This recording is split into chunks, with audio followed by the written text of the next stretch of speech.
글리포세이트가 이런 자폐 스펙트럼과 연관성이 있고 또 다양한 이런 만성 질환들을 일으킬 수 있는 실은 결정적인 이유는 바로 우리 몸에서 활용을 하는 그 단백질을 합성을 할 때 쓰이는 이 아미노산 중에서 글라이신이라는 이 아미노산을 대신해서 단백질을 만들어지는 과정에서 오편입이 된다는 것입니다. 제가 이 시점에서 단백질이 뭐고 그 아미노산이 뭔지를 잠깐 설명을 드리겠습니다. 단백질이라는 것은 우리 몸에서 손톱이든 뭐 눈이든 뭐 심장이든 뼈든 이제 이런 것들이 실은 그 단백질로 많이 만들어져 있거든요. 네, 이걸 이제 영어로는 프로틴이라고 하죠. 근데 이 단백질은 실은 20가지의 아미노산이 어떻게 어떤 순서대로 끼워 맞추냐에 따라서 각 손톱이 될 수도 있고 눈이 될 수도 있고 심장이 될 수가 있습니다. 네. 그래서 이 20가지의 아미노산 중에서요, 이 글라이신이라는 그런 아미노산이 하나가 있는데, 글리포세이트의 이 모양새를 보시게 되면요, 실은 꼬리가 달린 글라이신이라고 보실 수도 있습니다. 그래서 글리포세이트의 실제 그 화학 네임, 그 케미컬 네임은요, N-phosphomethyl-glycin입니다. phosphomethyl-glycine. 그러니까 이 phosphomethyl 그룹이 달려있는 글라이신인 거죠. 그래서 이 시점에서 한번 이 질문을 해보셔야 됩니다. 만약에 글리포세이트 이 농약 성분이 우리가 흔히 먹는 접하게 되는 이 성분이 우리 몸에서 단백질을 만드는 과정에서 이 글라이신을 써서 들어가야 되는 위치에 대신해서 이 글리포세이트가 들어간다면 그러면은 어떠한 결과가 초래가 될까라는 거죠. 네. 그러니까 이것은 누적이 되는 것과 달리 이거는 실제 우리 몸 자체가 된다라는 개념이고요. 그런데 이제 이거 질문에 답을 드리자면은 모든 글라이신을 최대한 많이 활용을 해서 만들어지는 단백질들이 가장 크게 영향을 받게 된다는 거죠. 그런데 이제 이것이 말도 안 된다, 이것은 불가능하다라고 물론 저도 그렇게 생각을 했고요. 그렇게 생각을 하시는 건 당연합니다. 근데 그게 왜 가능한지를 제가 더 자세히 설명을 드릴게요. 일단 글라이신은 그 20가지 아미노산 중에서 가장 작은 아미노산입니다. 예. 만약에 이 크기도 우리가 참고를 해야 되는 것이 굉장히 큰 아미노산 같은 경우에는 실수로 오편입이 되기에 굉장히 어렵겠죠. 제가 하나의 예를 들어 드릴게요. 만약에 제 와이프가 이제 해외에서 이제 들어왔어요. 그래서 이제 공항에서 이제 그 많은 사람들 중에서 제 와이프를 찾는데 저기 멀리서 저희 와이프와 이제 비슷한 옷을 입고 있는 사람이 있는 거예요. 그래서 제가 뒤에 가서 반가워서 이제 껴안았어요. 알고 봤더니 다른 사람일 수도 있다는 거죠. 근데 만약에 저와 와이프와 되게 비슷한 옷을 입고 있는 사람이 또 있는데 이번에는 이 사람이 저 와이프보다 키가 더 훨씬 커요. 그런 경우에는 제가 착각을 하기가 굉장히 어렵겠죠. 네. 그래서 이 크기도 상당히 이런 오편입이 될 수 있을 때는 우리가 감안을 해야 되는 이제 부분입니다. 그런데 자연에서는 실제 아미노산이 오편입이 되는 경우가 있습니다. 네, 그것이 제가 2가지 예를 오늘 설명을 드릴 텐데요. 첫째는 이 설탕에 관한 내용입니다. 실은 우리가 설탕이 이제 생산이 되는 것이요, 지구상의 80%의 설탕이 사탕수수, 네, 슈거 케인이라는 거에서 오고요. 그리고 20%는 사탕무, 슈거 비트에서 오게 됩니다. 네.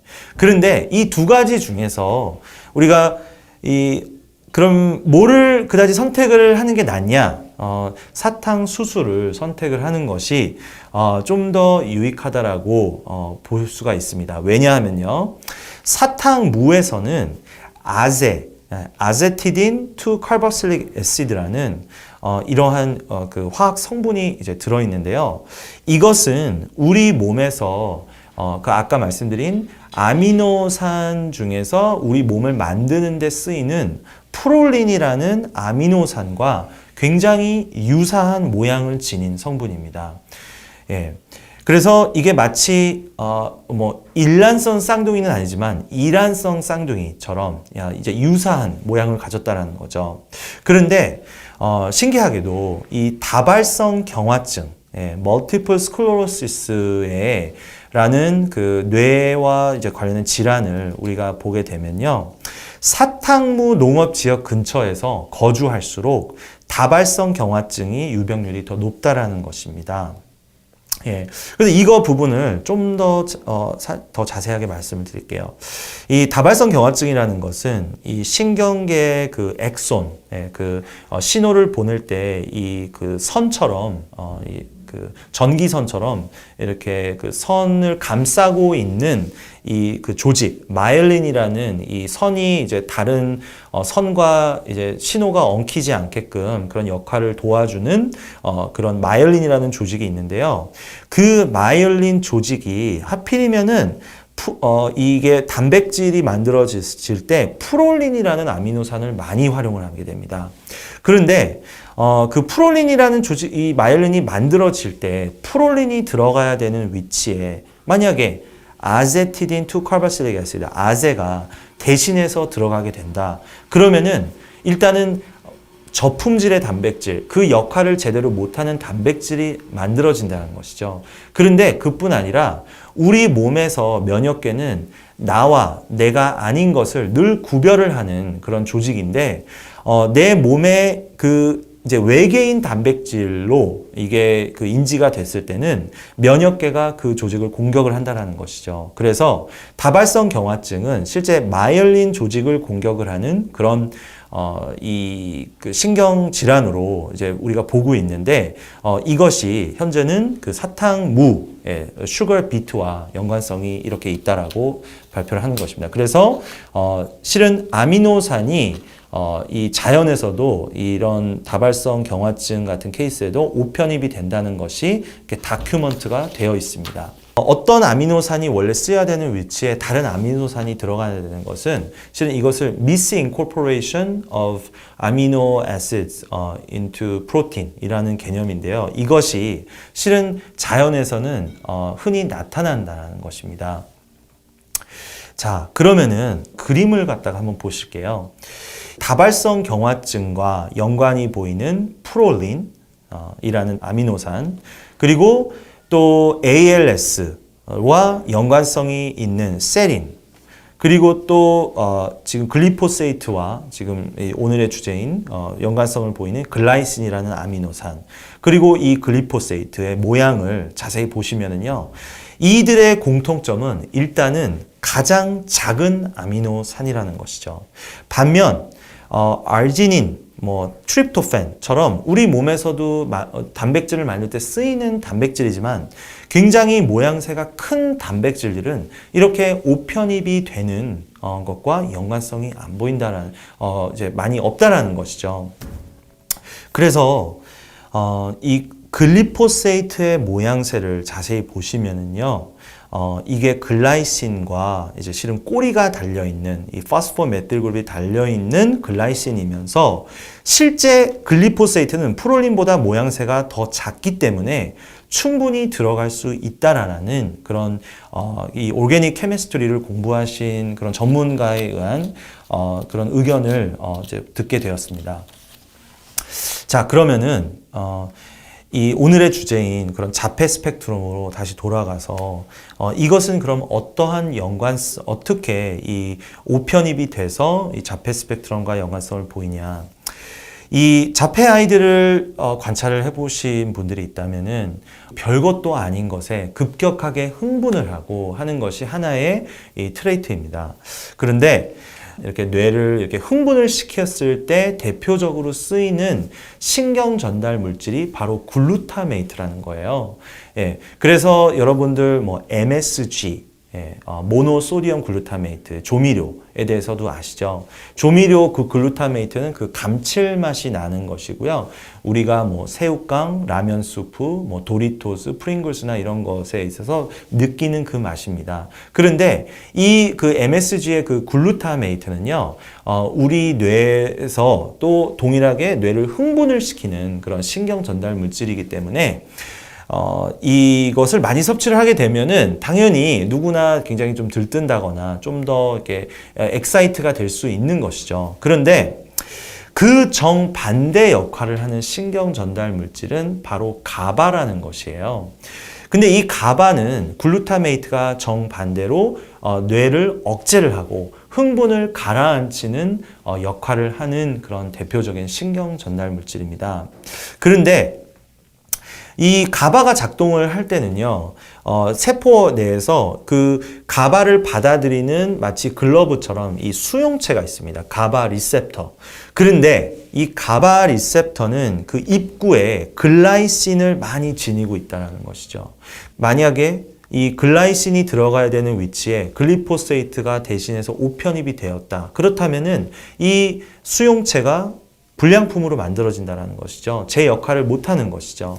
예, 그래서 가바가 왔을 때도 이 수용체가 반응을 안 하고, 원래는 이 수용체가 가바가 왔을 때 이 단백질이 모양을 바꾸면서 그 이제 클로린을 갖다가 안쪽으로 이렇게 들어오게 되면서 그 세포 내가 이제 더 흥분을 가라앉히는 그런 멤브레인 포텐셜이 더 낮아지는 그런 현상이 일어나야 되는데 그 문이 작동을 안 한다는 것이죠.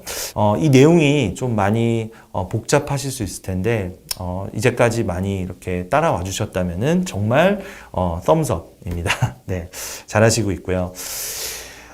그래서 실은 되게 결정적인 이 그 글리포세이트가 이 그 글라이신 위치에 그 우리가 단백질이 만들어지는 쪽에서 우편입이 된다라는 그 자료는 실은 예전에 그 1998년도에 리들리와 멀리가 진행을 한 그런 몬산토가 진행을 한 스터디에서 이제 밝혀지게 됩니다. 여기서는 이제 몬산토에서 이제 글리포세이트를 쥐에다가 이제 투입을 했을 때, 이것이 이제 얼마만큼 어떻게 이제 배출이 되느냐, 이제 다양한 형태로 이렇게 배출이 되는지를 이걸 분석을 해본 바, 총량이 다 배출이 되지 않아서, 이것을 이제 이 앤토니 샘슬의 그 과학자에 의하면은 이것을 이제 분석을 이제 해보게 된 것은 실제 이게 그 단백질이나 이런 데 누적이 되는지를 쥐를 이제 해부를 해서 보게 된 것이죠. 그래서 알고 봤더니 얼마만큼 투입을 한 것과 일치하게 뇌, 눈, 이런 심장, 키드니, 간, 이런 올겐에서도 단백질을 나중에 한 이틀에서 3일간 그 단백질을 분해하는 효소에 담궈뒀을 때 글리포세이트가 그제야 이제 나왔다라는 것이죠. 오늘의 이 글리포세이트에 대한 그 내용을 이제 서머리를 드리자면요.